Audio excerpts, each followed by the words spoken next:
क्या IVF pregnancy का जो ट्रीटमेंट है और फॉलोअप है वो नेचुरल प्रेगनेंसी से अलग होता है? आज इसके ऊपर बात करते हैं।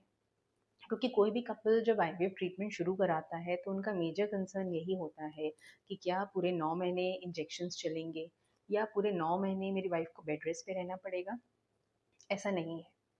एम्ब्रियो ट्रांसफर के बाद आईवीएफ में जो मॉनिटरिंग होती है वो इनिशियली थोड़ी सी स्ट्रिक्ट होती है। हम serial beta HCG blood test करवाते हैं, एक अर्ली अल्ट्रासाउंड करवाते हैं ये देखने के लिए कि एम्ब्रियो सही जगह पे इम्प्लांट हुआ है, एक्टोपिक तो नहीं हुआ। इसके बियॉन्ड का जो मॉनिटरिंग है, जो ट्रीटमेंट है, वो नेचुरल प्रेगनेंसी के जैसा ही होता है।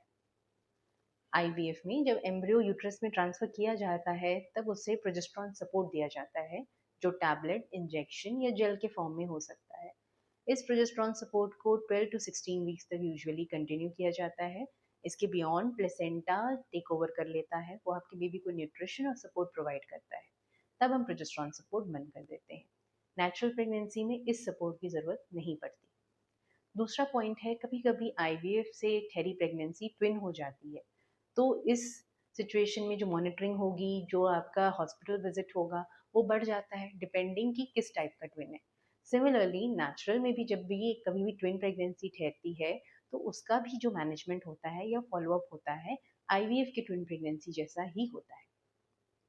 थर्ड इम्पॉर्टेंट पॉइंट ये है कि क्या पूरे 9 महीने बेड रेस्ट पे रहना पड़ता है आईवीएफ के बाद? ऐसा बिल्कुल भी नहीं है।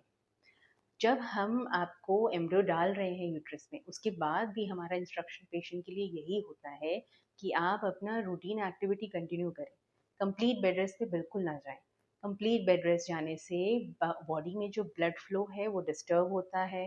एम्ब्रियो इम्प्लांट होने में, एम्ब्रियो यूट्रस में जाके चिपकने में भी डिफिकल्टी आ सकती है, आईवीएफ फेल भी हो सकता है।